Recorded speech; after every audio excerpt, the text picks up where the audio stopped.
Lucy, എടി Lucy, നേരെ ഇത്രയായിട്ടും ഒരു ചായ തന്നെ നിനക്ക് സമയമായില്ലേ? എന്തോ പറയാനാ, എന്റെ ഒരു തലവര. ആ പത്രം ഇങ്ങോട്ടെടുത്ത് ദേഹം നോക്കി നിൽക്കുന്നുണ്ട്. എടി ലൂസിയെ, ഇന്നാ അമ്മച്ചി ചായ. എത്ര പ്രാവശ്യം വിളിക്കണം മടി? നിനക്ക് എന്താ അവിടെ ഇത്ര ജോലി? നിനക്ക് ആ പത്രം ഇങ്ങോട്ടെടുത്ത് എന്റെ കയ്യിൽ തരരുതോ? എന്റെ പൊന്നമ്മച്ചി, ഈ പത്രം അമ്മച്ചിക്ക് എടുത്ത് വായിച്ചൂടെ? കയ്യിലും കാലിലും വലിയ കുഴപ്പമൊന്നുമില്ലല്ലോ. ചി, എന്ത് പറഞ്ഞടി? എനിക്ക് സൗകര്യമില്ല. നിന്നെ പിന്നെ എന്തിനാ എന്റെ മോൻ കെട്ടിക്കൊണ്ടുവന്നേ? എന്റെ കാര്യം നോക്കാനും ഇവിടുത്തെ ജോലി ചെയ്യാനുമാ. അതൊക്കെ നന്നായി. അന്ന് പിന്നെ മോനോട് പറഞ്ഞിട്ട് ഒരു വേലക്കാരത്തിന് വെച്ചൂടായിരുന്നോ? പിന്നെ എന്റെ ആവശ്യം ഇവിടെ ഇല്ലല്ലോ. അതേടി, നിനക്ക് ഞാൻ ഒരു വേലക്കാരിയുടെ വില പോലും തന്നിട്ടില്ല. എന്റെ പൊന്നമ്മച്ചി, നേരം വെളുക്കുമ്പോ തന്നെ എനിക്ക് മഴക്കിടാൻ വയ്യ. 100 കൂട്ടം പണികൾ കിടക്കണം. ഞാൻ പോവാകത്തോട്ട്. ഓ ചെല്ല്, മല മറിക്കല്ലേ അവിടെ. അമ്മേ ചായ. നിനക്ക് അകത്തോട്ട് ചെന്ന് ചായ എടുത്ത് കുടിക്കരുതോ?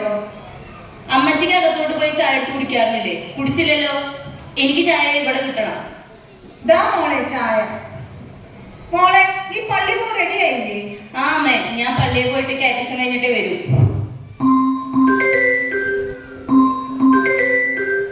ആ ഞാൻ വരുവാ. അയ്യോ മോളെ, നീ ചായ കുടിക്കാതെയാണോ പള്ളി പോകുന്നത്? ഏത് സമയവും ഒരു ഫോൺ തന്നെ. ഇതൊക്കെ എവിടെ ചെന്ന് അവസാനിക്കുകയാവോ? അമ്മച്ചി, രാവിലെ ഇടിയപ്പം മുട്ടക്കറി ഉണ്ടാകട്ടെ. എന്തെങ്കിലും ഒന്നും ഉണ്ടാക്കുക. നിനക്ക് ഇഷ്ടപ്പെട്ടതല്ലേ നീ ഉണ്ടാക്കുള്ളൂ. ബെസ്റ്റ്. അമ്മച്ചിക്ക് ഇടിയപ്പം മുട്ടക്കറി ഇഷ്ടമാണല്ലോ, അതുകൊണ്ടല്ലേ ഞാൻ അത് ഉണ്ടാക്കുന്നത്. അല്ലാതെ എന്റെ ഇഷ്ടത്തിന് ഞാൻ ഒന്നും ഉണ്ടാക്കുന്നില്ല. കഷ്ടം തന്നെ. ഓ സമ്മതിച്ചു. എന്തെങ്കിലും ഉണ്ടാക്കിക്കൊണ്ട് വാ.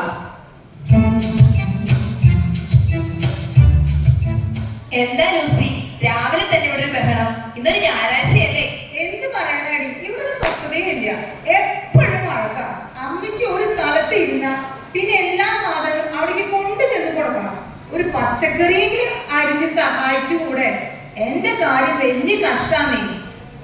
എന്റെ കാര്യം പറയുകയാണെങ്കിൽ എനിക്ക് വീട്ടിൽ ഒരു പ്രശ്നവുമില്ല. ഞാനും അമ്മച്ചിയും കൂടിയാണ് എല്ലാ പണികളും ചെയ്യുന്നത്. എല്ലായിടത്തും പോകുമ്പോഴും ഞങ്ങൾ ഒരുമിച്ച് തന്നെ. ഓ, നിന്റെ ഒരു ഭാഗ്യം. എന്റെ തലവര ഇങ്ങനെയായി പോയി. എന്റെ ലൂസി, അതെല്ലാം മാറും. നമുക്ക് പ്രാർത്ഥിക്കാം. എന്റെ അമ്മച്ചി പള്ളിയിൽ പോകാനായി ഇപ്പൊ വരും. അല്ല, നിങ്ങൾ ഇന്നും പള്ളിയിൽ വരുന്നില്ലേ? ഇന്നലെയും ഞാൻ പറഞ്ഞതല്ലേ ഞങ്ങൾ ഇതിലേ വരാം, നമുക്ക് ഒരുമിച്ച് പോകാമെന്ന്. എനിക്കൊന്നും വയ്യ. എനിക്കില്ലാത്ത അസുഖങ്ങളൊന്നുമില്ല. പ്രഷർ, ഷുഗർ, കൊളസ്ട്രോള്, അങ്ങനെ എല്ലാം ഉണ്ട്. ഇതൊക്കെ ആർക്കാരും ഇല്ലാത്തത്? നമ്മൾ ഒരേ പ്രായക്കാരല്ലേ? എനിക്കും ഈ അസുഖങ്ങളെല്ലാം ഉണ്ട് എന്ന് പറഞ്ഞ് ഞാൻ എങ്ങും പോകുന്നില്ലേ? ഞാൻ എല്ലാ ആഴ്ചയും പള്ളിയിൽ പോകും. ലൂസി, നീ ഇന്നും പള്ളിയിൽ വരുന്നില്ലേ? അച്ഛന്മാർ നിങ്ങളെ അന്വേഷിക്കുന്നതുകൊണ്ട് ഇന്ന് നമുക്ക് ഒരുമിച്ച് പോകാമെന്ന് കരുതിയ ഞങ്ങൾ ഈ വഴി വന്നേ. നിങ്ങളോട് എന്തിനാ തിരക്കുന്ന? അച്ഛന്മാർക്ക് ഈ വീട് അറിയത്തില്ലേ? അറിയത്തില്ലേ? ഞാനൊന്നും വരുന്നില്ല. 6 ദിവസം ജോലിക്ക് പോകണം. ഞായറാഴ്ച ഒരു ദിവസമാണ് ലീവ് കിട്ടുന്നത്. അന്ന് വീട്ടിൽ ഒത്തിരി ജോലികളുണ്ടാകും. ഞാനും നിന്നെ പോലെ ജോലിക്ക് പോകുന്നല്ലേ എന്ന് കരുതി ഞാൻ കുർബാനയൊന്നും മുടക്കാറില്ലല്ലോ. എന്നും 9 മണിയാകുമ്പോൾ എഴുന്നള്ളു, 6 മണിയാകുമ്പോ കയറി വരും. ഇന്നെങ്കിലും വീട്ടിലിരുന്ന് എന്റെ കാര്യമൊക്കെ ഒന്ന് നോക്ക്. വാ മോളെ, നമുക്ക് പോകാം. അച്ഛൻ നിങ്ങളെ പള്ളിയിൽ കാണുന്നില്ലെന്ന് പറഞ്ഞതുകൊണ്ട് തിരക്കാനും വിളിക്കാനുമാണ് ഞങ്ങൾ വന്നത്. ആട്ടെ, നിന്റെ മോളെ എവിടെ? കൊച്ചുമോള്, അവളും വരുന്നില്ലേ? ഓ, അവള് രാവിലെ പള്ളിയിൽ പോയി. എന്നാൽ ഞങ്ങളും പോവാം.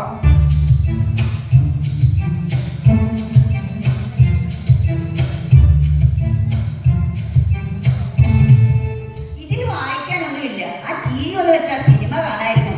ദാ അമ്മച്ചി, ആഹാരം കഴിക്കേ. എടി, ആ TV ഒന്ന് വെച്ചേ.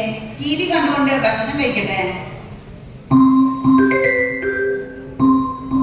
ഹലോ, ആരാ? ഹലോ, ഞാൻ ജനറൽ ഹോസ്പിറ്റലിൽ നിന്നാണ്. നിങ്ങളുടെ മകളാണോ അന്ന? നിങ്ങൾ അത്യാവശ്യമായി ഒന്ന് ഇവിടെ വരെ വരണം. അയ്യോ, അവള് രാവിലെ പള്ളിയിൽ പോയതാണല്ലോ. പിന്നെ എന്ത് പറ്റി? ഞാൻ ഇപ്പൊ വരാം. നീ ഇതെങ്ങോട്ടടി? ആരടി വിളിച്ചേ? ഒന്നുമില്ല അമ്മച്ചി, ഞാൻ ഇപ്പൊ വരാം.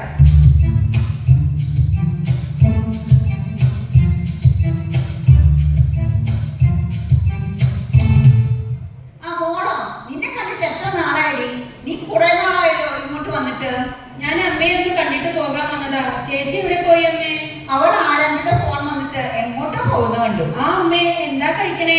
ഇടിയപ്പം മുട്ടക്കറിയാണോ? ചേച്ചി ഉണ്ടാക്കിയതല്ലേ, നല്ല ടേസ്റ്റ് ആയിരിക്കും. വാ മോളെ, എന്ന് നമുക്ക് കഴിക്കാം. കഴിക്കാം. അമ്മ എന്നും പള്ളിയിൽ പോയില്ലേ? എനിക്കൊന്നും വയ്യ കുഞ്ഞെ. എന്റെ കാലിനൊക്കെ ഭയങ്കര വേദന. 10-70 വയസ്സായില്ലേ. അമ്മയോട് പറയാനൊന്നും എനിക്ക് വയ്യ. ചേച്ചി വന്നപ്പോ മുതൽ അമ്മയ്ക്ക് റെസ്റ്റ് അല്ലേ? ഡോക്ടർ പറഞ്ഞിട്ടില്ലേ ദിവസവും അരമണിക്കൂർ വെച്ച് നടക്കണമെന്ന്? ഓ, എനിക്കൊന്നും വയ്യ. ഡോക്ടർമാർ അങ്ങനെ പലതും പറയും. എനിക്കൊന്നും വയ്യ അങ്ങനെ നടക്കാനൊന്നും. നീ നിന്റെ കാര്യം നോക്കൂ ഞാൻ. മോളെ, കുഞ്ഞുങ്ങളെ എന്നെ കൊണ്ടുവരാഞ്ഞത്? അവരെ കണ്ടിട്ട് കുറെ നാളായല്ലോ. പള്ളിയിലെ കുർബാന കഴിഞ്ഞപ്പോൾ ഞാൻ ഇങ്ങ് പോന്നു അമ്മേ. പിള്ളേര് കാറ്റീസം ക്ലാസ്സിൽ ഇരിക്കുന്നു. അമ്മേ, ചേച്ചി ചോറൊക്കെ വെച്ചിട്ടാണോ പോയത്? ആ, ആർക്കറിയാം. ഞാൻ അടുക്കളയിൽ കയറിയിട്ട് നാളുകളായി. എന്ത് കഷ്ടാ അമ്മേ, ഇങ്ങനെയൊന്നും പറയരുത്. എന്ത് കഷ്ടം? ഞാനെന്തോ ചെയ്തു? അമ്മയുടെ മോന്റെ ഭാര്യയല്ലേ, ചെറിയ ജോലികളൊക്കെ ചെയ്ത് അമ്മ ചേച്ചിയെ സഹായിക്കണം. എന്നെ കാണുന്നത് പോലെ അമ്മ ചേച്ചിയെയും കാണണം. മിണ്ടാതിരുന്ന് കഴിക്കു വച്ചേ. പള്ളിയിലൊക്കെ കഴിഞ്ഞോ? ഇന്ന് ഏതച്ഛനായിരുന്നു? പള്ളിയിലെ കഴിഞ്ഞിട്ട് ഞങ്ങൾ ഇതുവഴി വന്നത്. ഇന്ന് പച്ചച്ചനായിരുന്നു. അല്ല, അന്ന കൊച്ചു പള്ളിയിൽ പോയെന്നല്ലേ രാവിലെ പറഞ്ഞത്? പള്ളിയിലൊന്നും ആ കുട്ടി വന്നിട്ടില്ല. 3 ആഴ്ചയായി കാറ്റീസം ക്ലാസ്സിൽ കണ്ടിട്ടെന്ന് ജോണി സാറ് പറഞ്ഞു. അല്ല, പള്ളിയിൽ പോയ കൊച്ചിന് എന്ത് പറ്റി ചേച്ചി? അവൾ പള്ളിയിലൊന്നും പോയതല്ല. പറഞ്ഞു കൊടുക്കണേ അങ്ങോട്ട്. ഞാൻ പള്ളിക്ക് പോവാന്ന് പറഞ്ഞ് ഫ്രണ്ടിന്റെ ബർത്ത്ഡേ പാർട്ടിക്കാണ് പോയത്. അവര് ജ്യൂസിലെന്തോ കലക്കി തന്നു. പിന്നെ ബോധം വന്നപ്പോൾ ഹോസ്പിറ്റലിലാ. ഞാൻ അമ്മയുടെ നമ്പർ നഴ്സിന് കൊടുത്തിട്ട് നഴ്സ് അമ്മയെ വിളിച്ച് കാര്യം പറഞ്ഞത്. എടി മോളെ, കൂട്ടുകാരൊക്കെ നല്ലതാ. പക്ഷെ കൂട്ടുകാരെ തെരഞ്ഞെടുക്കുമ്പോൾ ഒരു ശ്രദ്ധയൊക്കെ വേണം. നല്ല കൂട്ടുകാരെ തെരഞ്ഞെടുക്കണം. അതെങ്ങനെയാ? വളർത്തുന്നത് ഇവളല്ലേ. മോളെ നോക്കാൻ പറ്റാൻ ഇവൾക്ക് സമയമുണ്ടോ? നിർത്തി നിന്റെ വർത്തമാനം. മരുമോ വന്നപ്പോ മുതൽ അവൾക്ക് റെസ്റ്റ്. നിനക്ക് ആ കുഞ്ഞിന്റെ കാര്യങ്ങളൊന്നും ശ്രദ്ധിക്കായിരുന്നില്ലേ? പിന്നെ കൊച്ചുങ്ങൾ പോകുന്നതിന്റെ പുറകെ എനിക്ക് പോകാൻ പറ്റുമോ? നീയാണ് കുറ്റക്കാരി. പ്രായമായ സ്ത്രീകൾ വീടിന്റെ വിളക്കാണ്. നീയല്ലേ ആ കുഞ്ഞിന്റെ തല തൊട്ടത്? അതെന്റെ അവകാശമല്ലേ? ആ, അപ്പൊ നിനക്ക് അവകാശമൊക്കെ അറിയല്ലേ? അപ്പൊ മാമോദിസ മുഖ്യ അച്ഛൻ തലതൊട്ടമയ്ക്കൊന്നും പറഞ്ഞു തന്നില്ലേ? ഈ കുഞ്ഞിനെ ആത്മീയമായി വളർത്തേണ്ട ചുമതല നിന്നെയല്ലേ ഏൽപ്പിച്ചത്? ഓ, അതൊക്കെ ഞാൻ ഓർത്തിരിക്കുവാണോ? അച്ഛന്മാരങ്ങനെ പലതും പറയും. പിള്ളേരെ വളർത്തേണ്ടത് അപ്പന്റെ അമ്മയുടെയും ചുമതലയാ. നിന്നോട് പറഞ്ഞിട്ട് കാര്യമൊന്നുമില്ല. എല്ലാവരും എന്നോട് ക്ഷമിക്കണം. ഞാനിനി ഇങ്ങനൊന്നും ചെയ്യില്ല. അമ്മച്ചി, നമുക്ക് ഈ കുടുംബത്തിൽ മാറ്റം വരുത്തണം. നമ്മുടെ കുഞ്ഞ് വലിയ ആപത്തിൽ നിന്നാണ് രക്ഷപ്പെട്ടത്. ഇതിന് ഉത്തരവാദി നമ്മൾ രണ്ടുപേരുമാണ്.